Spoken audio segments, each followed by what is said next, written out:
السلام عليكم ورحمة الله.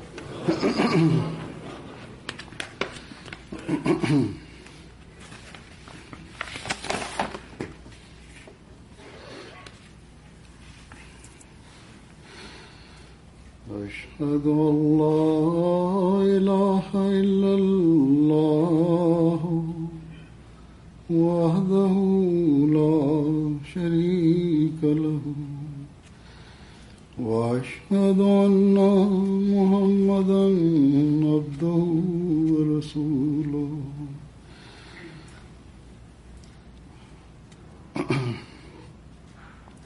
أما بعد فأعوذ بالله من الشيطان الرجيم.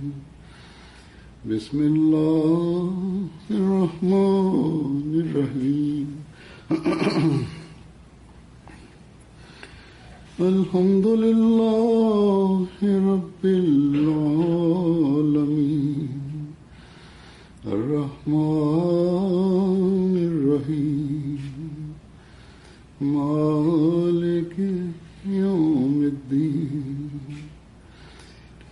إياك نعبد وإياك نستعين. اهدنا الصراط المستقيم صراط الذين أنعمت عليهم غير المغضوب عليهم ولا الضالين. إنما يعمر مساجد الله من آمن بالله واليوم الآخر وأقام الصلاة وآتى الزكاة ولم يخش إلا الله وعسى أولئك أن يكونوا من المهتدين.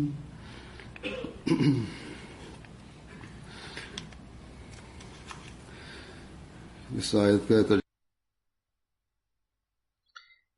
دغه آیت ترجمه دا ده چې د خدای پاک جوماتونه خو هماغه آبادوي چې څوک په خدای پاک ایمان راوړي او د آخرت په ورځ هم او د مونځ قیام کوي او زکات ورکوي او د خدای پاک نه بغیر د بل چا ویره نه لري.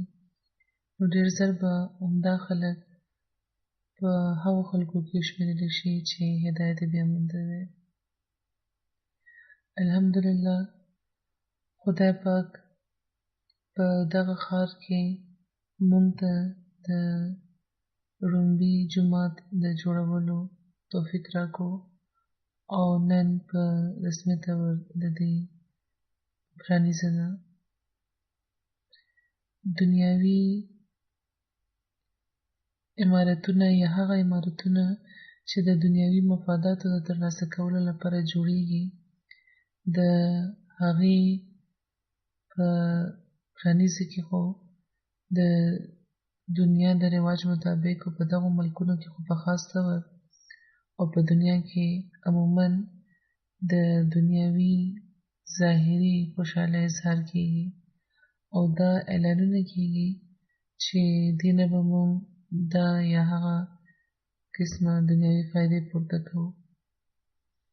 خو چې د جومات پرانیزه چې کله مونږ کوو یا جومات چې کله مونږ جوړو نو دغه سوچ سره دا کوو چې د خدای پاک رضا به ترلاسه کیږي دې نه او د خدای پاک د دغه کور د تعمیر او د خدای پاک د دغه کور په تعمیر کې چې کوم خپله مدعا او مقصد چې کوم مونږ ږدو نو هغه صرف او صرف دا پکار دی چې د خدای پاک رضا به ترلاسه کوو او د خدای پاک د رضا ترلاسه کولو لپاره د هغو کارونو کول ضروري دي چې د کولو حکم خدای پاک فرمایلی دی او په دې کې د ټولو نه لومړی او اولین مقصد د خدای پاک د عبادت حق پوره کول دی او هغه شان پوره کول دی لکه څنګه چې خدای پاک موږ ته ویلي دي.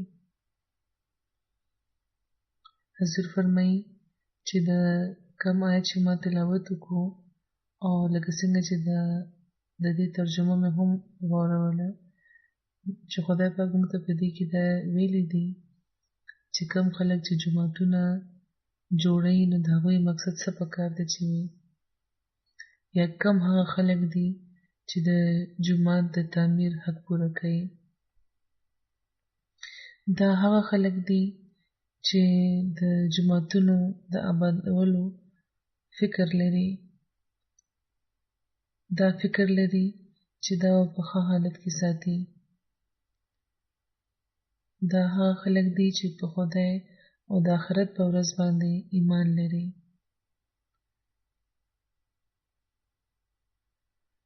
حضور فرمایي چې ایسے په خوله خو ټول دا وایي چې موږ په خدای او د آخرت په ورځ ایمان راوړو، او خدای پاک فرمایي چې د دې عملی اظهار هم ضروري دی، او دا هم هغه وخت کې دی شي چې کله د اقام الصلات عملی نمونه ښودلی شي. او اقام الصلات څه دی؟ د دې عملی اظهار څنګه کیږي یا کیدی شي؟ نو د دې یو عملی اظهار خو د سره د جمع مونځ کې دی، او بل په مونځ کې د خدای پاک طرف ته توجه قائم ساتل دی. او همدا مونږ ته د حضرت مسیح موعود علیه السلام د ارشاداتو او د تفسیر نه معلومیږي. نو په حقیقي طور د مونځ قیام کوونکي هغه خلک دي چې سره د جمع د مونځ عادت لري او بیا خالصتاً خپله توجه د خدای پاک طرف ته لري او مونځونه کوي. دعا، استغفار او په توجه مونځونه کوي. که په مونځ کې پام اخوا دیخوا شي نو واپس خپله توجه د خدای پاک طرف ته راوړي. حضور فرمایي چې زموږ هر تن خپل جاج په خپله اخیستی شي چې موږ تر کومه حده د اقام الصلات د دغه معیار د ترلاسه کولو کوشش کوو. په دغه مادي دنیا کې اکثریت لومبی خو د سره د جمع مونځ طرف ته څه پام نه لري، او که جومات ته رام شي نو نه په فرض مونځ کې او نه په سنتونو کې هغه توجه د دوی وي چې کوم د مونځ حق دی. او که داسې حالت دی نو موږ په خپله د خپل د حالت اندازه کولی شو چې آیا واقعي موږ په هغو خلکو کې شامل یو چې چا ته خدای پاک دا وایي، د چا باره کې چې خدای پاک دا وایي چې دی جوماتونه جوړوي او د هغې حق پوره کوي. بیا فرمایي چې زکات ورکوي او د دین له خاطره د مال قرباني کوي، او د خدای پاک د مخلوق د ښېګړې لپاره د هغوی د حقونو پوره کولو لپاره هم د مال قرباني کوي. بیا خدای پاک فرمایي چې هغوی د خدای پاک نه علاوه د بل چا څه ویره نه لري. دغه فکر لري چې چېرته زموږ په څه عمل خدای پاک موږ نه خفه نه شي، د خدای پاک د مینې نه موږ محرومه نه شو. خپل عمل د هغو هدایاتو مطابق جوړوي، د هغه حکمونه تل د نظر وړاندې ساتي چې کوم خدای پاک یو حقیقي مسلمان له ورکړی دی او کوم چې خدای پاک په قرآن کې بیان فرمایلی دی. نو دا څه معمولي ذمهواري نه ده چې یو مؤمن مسلمان لري. او دغه جومات جوړېدو نه پس چې دلته کوم خلک راځي یا دغه جومات سره چې ځان منسوبوي نو د هغې ذمهوارۍ مخکې نه ډېرې زیاتې شوې دي. تاسو به اوس د خپلو عبادتونو حق به هم پوره کوئ او د خدای پاک د مخلوق حق به هم پوره کوئ. ومله به د خدای پاک په مخ کې په هدایت یافته خلکو کې وشمېرلې کېږئ. اله به هغو خلکو کې شمېرلې کېږئ چې په چا باندې د خدای پاک د مینې نظر وي. د دغه آیت نه مخکې چې کوم آیت دی نو هغې کې خدای پاک دا فرمایلی دي چې مشرکان هیڅ حق نه لري چې هغې د جوماتونه جوړ کړي یا جوماتونه د آباد کړي. د هغوی زړونه خو د غیر الله نه ډک پراته دي او چې چا زړه چې د غیر الله نه ډک وي نو هغوی د خدای حق پوره کولی نه شي او نه د خدای پاک د مخلوق حق پوره کولی شي. او شرک هم د ډېرو قسمونه وي. حضرت مسیح موعود علیه السلام په یوه موقع فرمایلی وو چې د شرک ډېر قسمونه دي. یو خو غټ او صحیح شرک دی چې پکې انسان د یو کاڼي چې پکې انسان د یو بل انسان یا د کاڼي یا د داسې څیزونه چې ژوند نه لري یا قوتونه یا خیالي خدایان د ځان له جوړ کړي وي.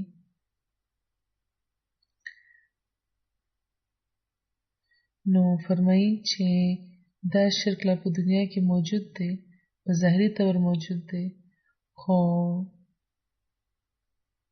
فرمایي چې دا زمانه د رڼایي او د تعلیم یوه داسې زمانه ده چې عقل د دغه قسمه شرک ته د نفرت په نظر کتل شروع کړی دی. دا شرک دی خو تعلیم انسان د دې قابل کو چې عقل اوس دغه خبره نه مني چې دا د کاڼي بوتان دا موږ لپاره څه کولی شي.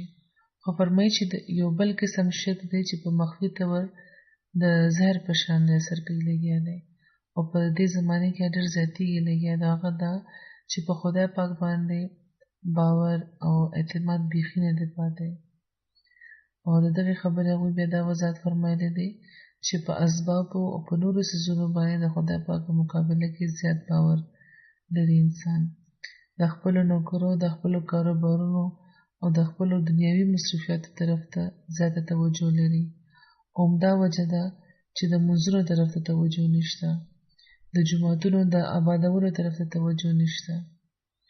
نو موږ ته دا دعا کول پکار ده، خدای پاک نه په عاجزانه طور دا غوښتل پکار دي چې یا خدایه مونږه کامل مؤمنان بندګان جوړ کړه، ځکه چې مؤمن جوړېدل هم د خدای پاک په فضلونو باندې انحصار لري.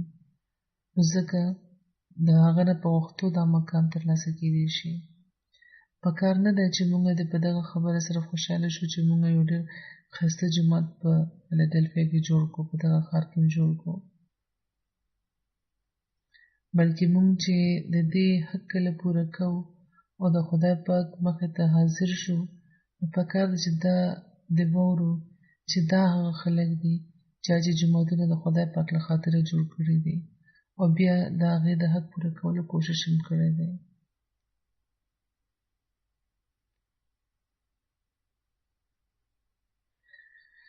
نو داسې هدایت یافته خلکو کې او هغو خلکو کې بیا انسان شمېرلی کېږي چې ترنه خدای پاک راضي وي، چا نه چې خدای پاک خوشحاله وي. نو دا سوچ موږ ته په ځان کې د پیدا کولو کوشش کول پکار دی. کله چې دا سوچ وي او چې دې لپاره کوشش کوو نو د دغه جومات فضلونه او برکتونه به موږ په دغه دنیا کې محسوس کړو او زموږ اولاد او نسلونه به د دین سره تړلي وي او موږ به د خدای پاک پیغام به په دغه علاقه او په دغه ښار کې به بیا خورو هم، یعنی هغه خلک به یو چې د خدای پاک پیغام په دغه علاقه او په ښار کې خورئ. توحید به په دنیا کې قایمونکي یو او د رسول کریم صلی الله علیه وسلم بیرغ به په دنیا کې اوچت کړی وي. حضرت مسیح موعود علیه السلام د جوماتونو د تعمیر یو مقصد دا هم بیان فرمایلی دی چې په کومه علاقه کې د اسلام حقیقي تعلیم او حقیقي پیغام رسول غواړي نو هلته جومات جوړ کړئ. هغوی فرمایل چې دا وخت زموږ جومات ته د جوماتونو ډېر زیات ضرورت دی. دا د خدای پاک کور وي او چې په کم کلي یا په کم ښار کې زموږ د سلسلې جومات قایم شو نو پوه شئ چې د سلسلې د ترقۍ بنیاد پکې جوړ شو. او که داسې یو کلی وي یا ښار وي چېرته چې مسلمانان کم وي یا نه وي نو که هلته د اسلام ترقي کول غواړئ، اسلام ته ترقي ورکول غواړئ نو یو جومات هلته جوړول پکار دی. نو خدای پاک به پخپله بیا مسلمانان هلته راولي. خو شرط صرف دا دی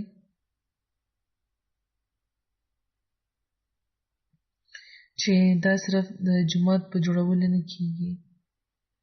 شرط دا دی چې د جومات په جوړولو کې د نیت د اخلاص وي، یعنی جومات دې په اخلاص جوړ شوی وي، دا نه چې تش ښودنې لپاره. فرمایي چې صرف د خدای پاک لپاره دا وکړی شي، یعنی د جومات د تعمیر کار صرف د خدای پاک له خاطره دې وکړی شي. د نفس اغراض یا هیڅ قسمه شرطه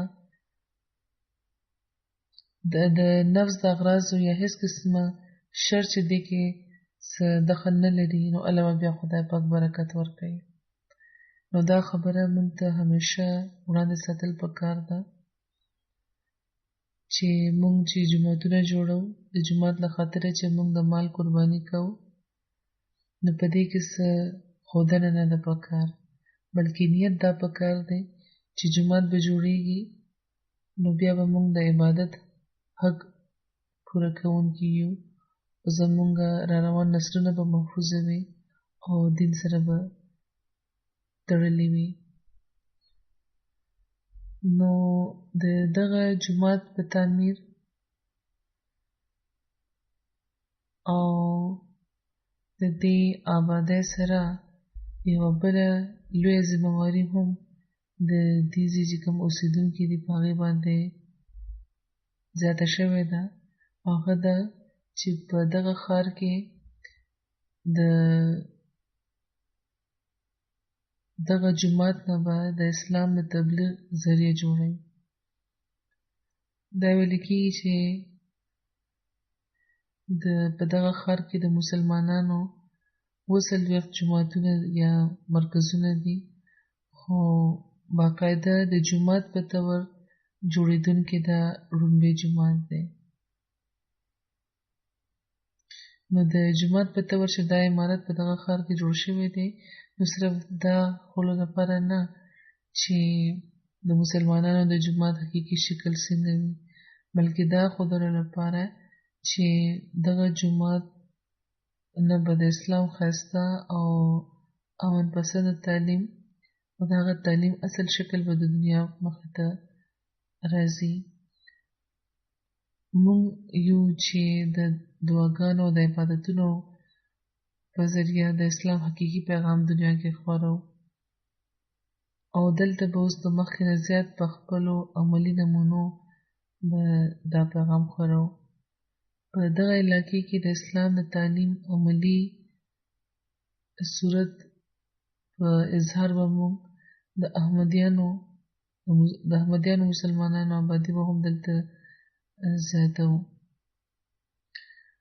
حضور فرمایي چې ما ته دا ویلي شوي دي چې زموږ احمدیان هم دلته نه په فاصله اوسېږي د یو دوه کورونو نه علاوه. امیر صاحب سره چې خبره کېده نو هغوی دا ویل چې د دغې خبرې اظهار یې کړی وو چې دغه جومات رقبه ډېره زیاته ده، ډېر لوی پلاټ دی چې ورباندې تعمیر اجازه ته میلاوېدی شي. نو که دلته فلیټونه جوړ کړی شي یا کورونه جوړ کړی شي یا احمدیانو ته د جوړولو اجازت ورکړی شي نو جومات سره جفت آبادي کېدی شي. او حضور فرمایي چې زما په خیال دا یو ډېر ښه تجویز دی، په دې باندې غور پکار دی او که په دې باندې عمل کېدی شي نو ضرور کوشش کول پکار دی چې احمدیان دلته راشي او آباد شي. چې کله د احمدیانو آبادي وي او په دغه نیت چې راځي چې جومات به آبادو او د اسلام ښایسته تعلیم د اسلام د ښایسته تعلیم چې کوم پیغام دی هغه به خورو، نو خدای به په دغه نیت کې بیا برکت هم واچوي او انشاءالله د احمدیانو په آبادۍ کې به د اضافي ثواب هم جوړېږي. دا خبره زموږ تاریخ موږ ته دا ښیي. په کال 1920 کې چې کله حضرت مفتي محمد صادق صاحب رضی الله تعالی عنه امریکې ته تشریف راوړی و، د مبلغ په تور نوم دلته د فلادلفیا بندرګاه باندې هغوی کوز شوي وو او هغوی ته په دغه ملک کې د داخلېدو اجازت نه ورکړی شوی او هغه وخت هغوی په یو کور کې بندیوان کړی شوي وو. هلته نور هم قیدیان وو او د هغوی په تبلیغ په 2 میاشتو کې 1500 قیدیانو اسلام قبول کړی و. تبلیغ سره سره د هغوی خپل عملي نمونه هم وه، تقوا هم وه، د هغوی دعاګانې وې. نو دا هم یو ضروري څیز دی چې تبلیغ سره دا هم دعاګانې هم یو ضروري څیز دی. او بیا د هغوی د قیام دوران دلته ویل کېږي چې 15,000 احمدیان شوي وو. حضرت مسلم موعود رضی الله تعالی عنه هغه دا فرمایلی وو چې که د بیعتونو شمېر همدا وي نو په یو څو لسیزو کې به دا شمېر لکونو ته رسېدی شي.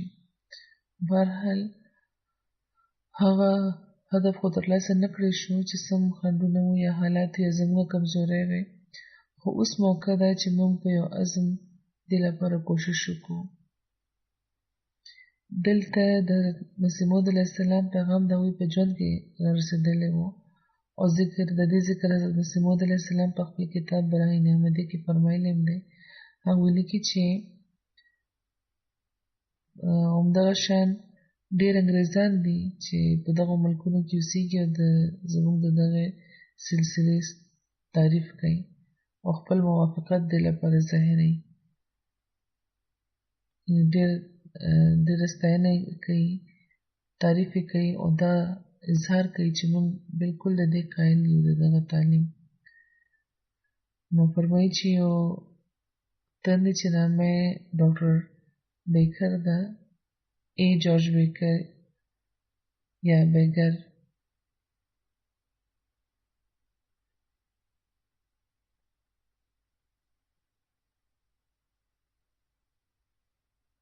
په 404 سسکیهانا ایونیو فلادلفیا امریکا کې د ریویو اف ریلیجنز نامې چې کوم د ریویو اف ریلیجنز په نامه چې کوم میګزین چاپ کېدو، نو مسیح فرمایي چې هغې کې چې زما نامه او تذکره هغه ولوسته، نو خط یې ولیکلو او په خط کې د الفاظ وو چې ستاسو د امام خیالاتو سره زه بالکل اتفاق لرم. هغوی اسلام بالکل په همهغه شکل کې دنیا ته وړاندې کړی دی چې په کوم شکل کې رسول کریم صلی الله علیه وسلم وړاندې کړی وو. بیا حضرت مفتی محمد صادق صاحب په خپل یو ریپورټ کې لیکي چې په دغو یو څو ورځو کې چې زه کله راسې امریکې کې داخل شوی یم او د امریکې کې داخلېدو نه پسې کوم دا یو څو ورځې تېرې شوي دي، نو باوجود له دې چې ډېر ګرانو سره مخ یم او ډېر خنډونه دي په لار کې د متعصب عیسایانو لخوا ودرولې شوي دي، خو دې نه باوجود ډېرې کامیابۍ هم ترلاسه شوي دي الحمدلله علی ذلک. بیا لیکي چې دا وخت 9 نوي کسان چې پکې ښځې او سړي دواړه شامل دي د زما د تبلیغ په ذریعه اسلام کې داخل شوي دي چې نامې د ستاسو مخې ته وړاندې کیږي او بیا وی تفصیل وړاندې کړی چې پکې لیکلي چې په وړومبي په 2 نمبر چې کوم ډاکټر جارج بیکر او مستر احمد انډرسن دي نو د دې دوه کسانو ډېرې مودې راځي ما سره خط و کتابت لرلو او د ډېرې مودې راځي دوی مسلمانان وو مخلصه مسلمانان دي او زه دا ضروري ګڼم چې دې نامه دې په دغه فهرست کې د ټولو نه بره ولیکلی شي او بیا لکه څنګه چې به وایو چې د نورو خلکو ذکر دی حضور فرمایي چې اوس موږ اورېدلی دي چې په فیلاډلفیا کې دلته د ډاکټر بیکر قبر هم معلوم شوی دی او هغوی په کال 1918 کې وفات شوي وو دلته هغوی ښخ دي نو په هغه زمانه کې نن تقریبا 100 کاله مخکې احمدیه دلته راغلی وو په بهر لکه څنګه چې خدای پاک لکه څنګه چې ما وویل چې اوس خدای پاک موږ په دې ښار کې د یو ښایسته جومات جوړولو توفیق راکړو نو د دې په ذریعه اوس په یو نوي عزم پکار ده چې د دیزي جومات او مبلغین د تبلیغ داسې پروګرامونه جوړ کړي چې د هغې په ذریعه د اسلام ښایسته تعلیم او دا پیغام هر طرف ته خور شي او دا علاقه د امن او د ښایست په لحاظ یوه داسې علاقه جوړه شي چې خلک د کوشش کوي او په دغه علاقې کې د اوسېدو خواهشمندان شي خلک د آبادۍ په لحاظ دا ښار د امریکې 6م لوی ښار دی او که په دې ښار کې د دې چې خوشه کومه علاقه ده هلته د اسلام صحیح پیغام ورسولی شي نو په دغو خلکو کې به هغه خلک بیا پیدا شي چې انشاءالله صحیح عابدان به عبادت کوونکي به او جوماتونه به آبادوي او د خدای پاک ویره به لري او هدایت یافته به وي حضور فرمایي چې هر جومات چې موږ جوړو نو موږ لپاره دا یو ډېر لوی چیلنج د ځان سره راوړي هغه دا چې خپل حالتونه به هم سموئ او د خدای پاک سره په تعلق کې او په عملي نمونه کې به هم خپل حالتونه ښه کوئ او د تبلیغ میدانونه به پرانیزئ صرف په دومره خبره خوشحالېدل نه دي پکار چې موږ جومات جوړ کړو او موږ په دې زمانه کې د رسول کریم صلی الله علیه وسلم هغه رښتونی غلام منلی چې چا به چې اسلام یو ځل بیا را ژوندی کولو د نوي ژوند ابتدا به یې کوله هغوی به د هغه ټولې غلطفهمۍ به د دنیا د دماغونو نه لرې کولې چې کوم د اسلام باره کې پیدا شوي دي که هغه د غیر مسلمو په ذریعه پیدا شوي دي یا نام نهاده چې کوم عالمان دي د هغوی د غلطو تفسیرونو په وجه پیدا شوي دي نو دا زموږ کار دی د حضرت مسیح موعود علیه السلام د منونکو دا کار دی چې په دغه لحاظ خپل ټول کوششونه او صلاحیتونه په کار راولو او خپل حالتونه او عبادتونه دې تر هغه معیاره پورې ورسو چې کوم د خدای پاک په مخ کې د قبولیت قابل دی او چې د کوم باره کې حضرت مسیح موعود علیه السلام بار زموږ پام ګرځولی دی د دغه جومات په تعمیر کې چې کوم خرج شوی دی حضور فرمایي چې کوم ماته ویلې شوي دي نو تر اوسه $8.1 ملیونه خرج شوي دي په دې کې 3 برخه جومات ورکړې ده حضور مخکې به نور تفصیل هم وویل او څه پکې کمی هیډ کوارټر ورکړې ده خو د دومره خرچې د $8.1 ملیونه چې خرج شوي دي نو دغه خرج فایده به الې چې کله د دې مقصد هم پوره کړی شي او د لرې اوسېدو نه باوجود که فلحال دلته وي د خلکو آبادي جوخته نه ده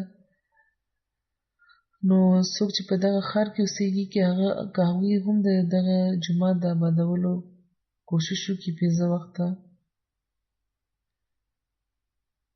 کم خلک چې په دغه ښار کې اوسېږي نو هغوی ته پکار ده چې 15 وخته د دغه جومات د آبادولو کوشش وکړي حضرت مسیح موعود علیه السلام په یو موقع فرمایلي وو چې د جوماتونو اصل زینت په عمارتونو نه دی بلکې هغه خلکو سره دی چې دغه خلکو په وجه وي د جوماتونو زینت چې کم مونځ له راځي او په اخلاص مونځونه کوي. ګینه دا ټول جوماتونه ویران پراته دي. په هغه زمانه کې ویران پراته و. نن سبا چې کم آباد هم دي نو هلته هم غلط قسمه چې کم نام نهاده عالمان دي د هغوی د غلطو نارو په وجه دا جوماتونه د امن په ځای د فساد ځایونه جوړ شوي دي. بیا هغوی فرمایي چې د رسول کریم صلی الله علیه وسلم جومات یو وړوکی شان جومات و.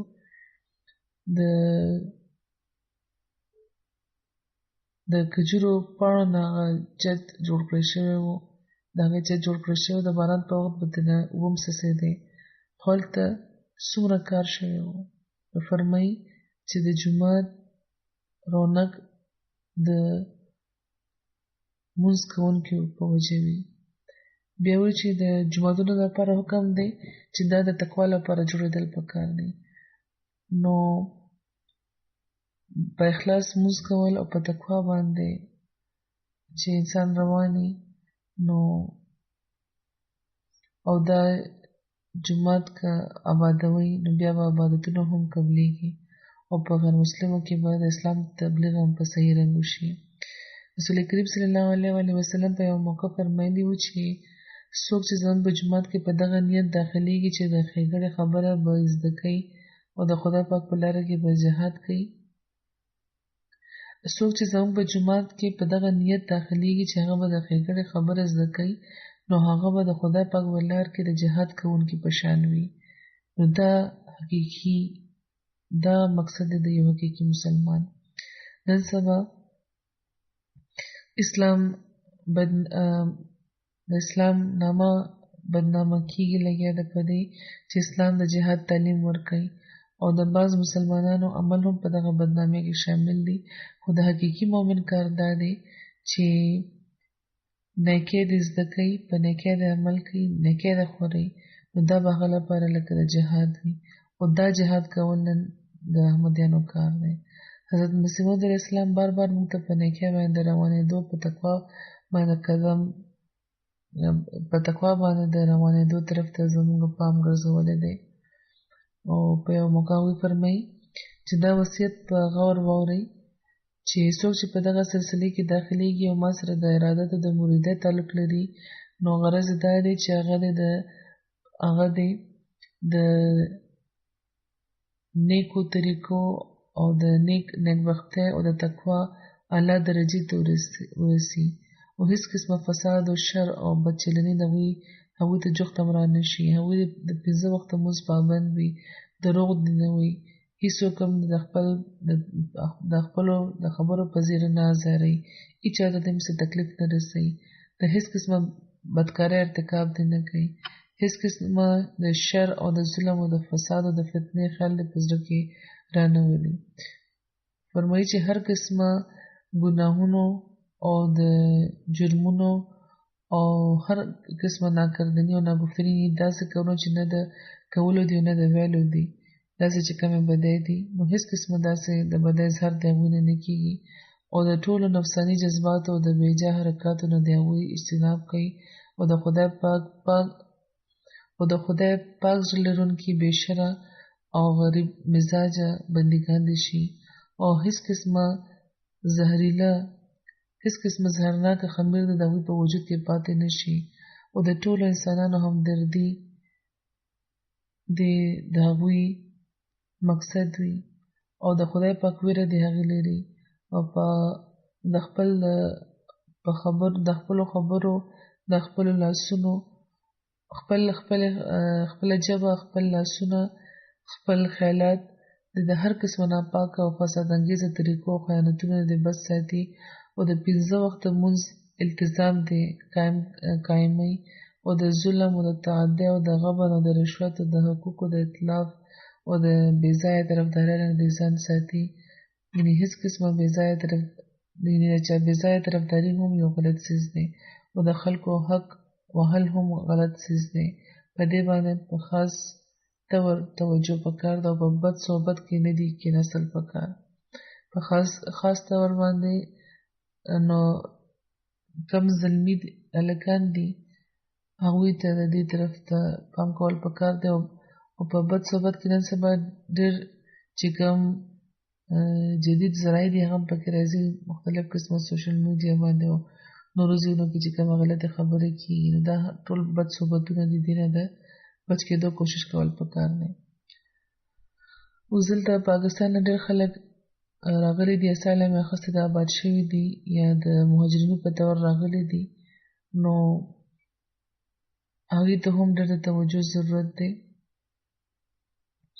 د هر احمدي مخې ته صرف د دې دنیا خوشحالۍ او خواهشات نه دي پکار شوي بلکې د بل جان فکر کول پکار دی. د هغه ځای انعامونه او فایدې همیشه لپاره دي.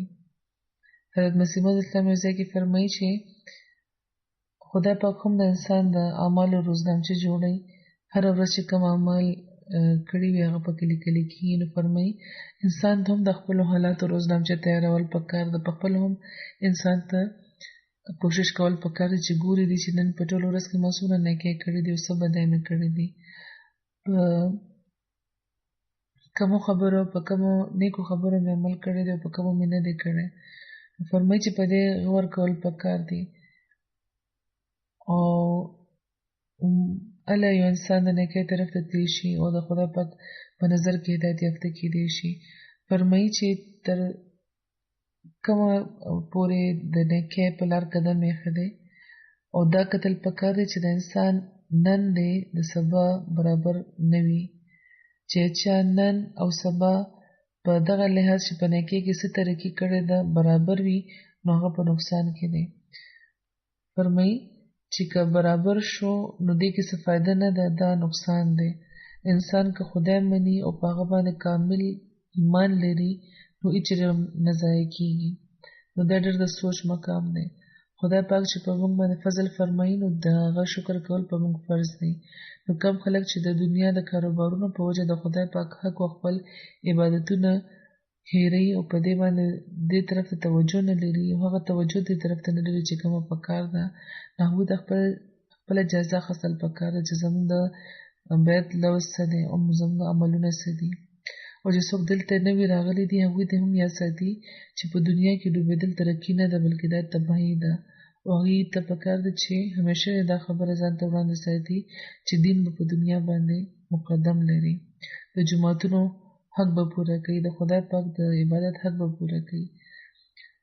د حضرت مسیح موعود علیه السلام یو بل اقتباس وړاندې کوم هغوی فرمایي چې یاد لرئ چې زموږ جومات دې لپاره نه دی لکه څنګه چې عام دنیادار ژوند تیروي صرف په خوله دا ویل چې موږ په سلسلې کې داخل یو او د عمل ضرورت چې نه ګڼي نو لکه څنګه چې د مسلمانانو د بدقسمتۍ حال دی چې تاسو ته تپوس وکړئ چې مسلمانان یې نو چې او شکر دی الحمدلله خو مونځ نه کوي او د خدای پاک چې کوم شاعر دی د هغې حرمت نه لري نو زه تاسو نه دا نه غواړم چې تاسو صرف په خوله اقرار وکړئ او عمل هېڅ نه ښایي. دا یو ډېر بیکاره حل دی. خدای پاک دا نه خوښوي او د دنیا هم دغه حل دا غوښتنه کوله نو خدای پاک زه د اصلاح لپاره ودرولی یم. اوس که څوک ما سره تعلق لري او خپل د حالت اصلاح نه کوي او عملي قوتونو له ترقي نه ورکوي بلکې صرف زباني چې کوم اقرار دی هغه کافي ګڼي نو هغه ګویا هغه داسې دی لکه چې په خپل عمل زما د ضرورت په معدومیت باندې زور ورکوي او د عملي قوتونو ترقي هم دا ده لکه څنګه چې بیان شوی دی چې د خدای پاک حق هم پوره کول د عبادتونو حق هم پوره کول او د هغه د مخلوق حق هم پوره کول او د خدای پاک پیغام دنیا ته رسول. فرمایي چې که تاسو په خپل عمل دا ثابتول غواړئ چې زما راتلل بې سوده دي نو بیا ما سره د تعلق مطلب څه دی؟ که ما سره تعلق پیدا کوي ما سره تعلق جوړوي نو زما اغراض او زما مقاصد هم پوره کوي او هغه هم دا دي چې د خدای پاک مخې ته اخلاص او وفاداري وښایي او د قرآن په تعلیم باندې هم هغه شان عمل وکړي لکه څنګه چې رسول کریم صلی الله علیه وسلم کړی و او صحابه کړی و. د قرآن صحیح منشا معلومه کوي په هغې باندې عمل کوئ. د خدای پاک مخې ته صرف دومره خبره نشي کافي کېدی چې تاسو په خوله اقرار وکړو او په عمل کې هېڅ قسمه رڼایي او سرګرمي نه وي. یاد لرئ چې کم جماعت خدای پاک قایمول غواړي هغه د عمل نه بغیر ژوندی نشي پاتې کېدی بغیر د عمل نه جماعت ژوندی نشي پاتې کېدی. دا هغه عظیم الشان جماعت دی چې تیاری د حضرت آدم د وخت نه شروع شوی و. یو نبی په دنیا کې داسې نه دی راغلی چې د دغه دعوت خبر نه ورکړي. نو د قدر وکړي او د دې قدر هم دا دی چې د خپل عمل نه ثابت کړي چې د اهل حق ډله هم تاسو یې. نو دا آسان کار نه دی. ډېر په فکر دې طرف ته د پام کولو ضرورت دی. همیشه یا ساتل پکار دی چې دنیا یا د دنیا دولت د زمونږ او زمونږ د نسلونو د بقا ضمانت نه دی، بلکې په دواړو جهانونو کې د خدای پاک فضلونه او رحمتونه حاصلولو لپاره د خدای پاک سره تعلق پیدا کول د بقا ضمانت دی. د هغه په حکمونو باندې روانېدل د بقا ضمانت دی. خدای پاک دې هر چا له د دې مطابق د ژوند د تېرولو توفیق ورکړي. حضور فرمایي چې لکه څنګه عموما د جوماتونو د پرانیزې په حواله څه لږ ډېر د جومات تفصیل هم بیانوم، نو هغه به هم وړاندې کړم. څه کوایف دي د جومات د تعمیر باره کې. د دې ځمکه په 2009 کې په بیه اخیستل شوه. بیا په 2014 کې تقریبا 6 کاله پس په دې باندې کار شروع شو. ځینې خنډونه په منځ کې راتلل چې سم وو، جایز یا ناجایز شرقي په وجه دا جومات اوس په دې کال کې مکمل شو. لکه څنګه چې ما ویلي دي چې 8.1 میلیونه ډالر په خرج شوي دي، چې په کې مقامي جومات 2 میلیونه او 3 لکه او 50,000 نه زیات ډالر ورکړ دي. د فیلادلفیا جومات او 1 میلیون او 40 لکه نه زیات د امریکې نورو جوماتونو له طرفه ورکړل شوي دي، او 4 میلیونه او 20 لکه نه زیات قومي هیډ کوارټر ورکړی دی. یعنې تقریبا نیم نه زیات پکې برخه د قومي هیډ کوارټر ده. په شروع کې خو صرف 2 ایکړه ځمکه اخیستل شوې وه، بیا پکې 1 ایکړ نور واخیستی شو. بیا 2015 کې یو غیر مسلمه غالبا عیسائی و چې د ځمکې سره جوخته یو دغې لږه ځمکه وه، یو پلاټ و، نو هغه یې جومات له ورکړو، هبه یې کړو چې څه مقصد و د هغه دنیوي. خو بهرحال هغه یې جومات له په امداد ورته ورکړو. نو اوس چې کوم ټوله ځمکه ده د دغه جومات هغه 4 ایکړه ده. او لکه څنګه چې ما مخکې ویلي چې دلته که د رهایش سکیم یا فلیټونه وغیره جوړ کړی شي، دلته څه هاوسنګ سکیم یا فلیټونه وغیره جوړېدی شي. د کومه آبادي ده دغه عمارت، نو هغه 1,400 مربع فټ ده. 3 منزله عمارت دی. تاخانه هم ده پکې، یو باورچی خانه ده کمرشل، او منځنی منزل کې د مبلغ د رهایش لپاره یو اپارټمنټ هم جوړ کړی شوی دی. بهرني منزل کې دفترونه دي، لایبرري ده. جومات والا برخه ده، دویمه برخه 2 منزله، هغه هم د سړو د ښځو لپاره یو لوی هال دی چې تقریبا 15,000 مربع فټ باندې مشتمل دی، او په دې کې هم پارټیشن شوی دی، په 2 حصو کې تقسیم کړی دی. 350 کسان سړي او ښځې بیل بیل دلته د لمونځ کولو ځای د هغوی شته دی. او د عمارت په دغه برخه کې د سړو او ښځو لپاره بیل بیل غسلخانې هم جوړ شوي دي او نور ضرورت دي. 6,000 مربع فټ یو ملټي پرپز هال هم دی چې پکې 200 کسان کېناستی شي، لوبې هم پکې کېدی شي، او جوماتي دفترونه موجود دي.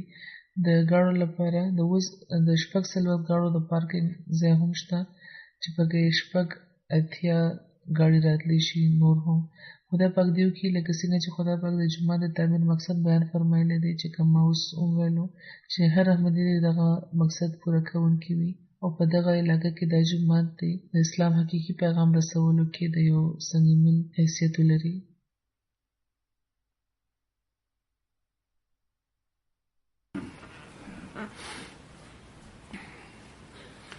الحمد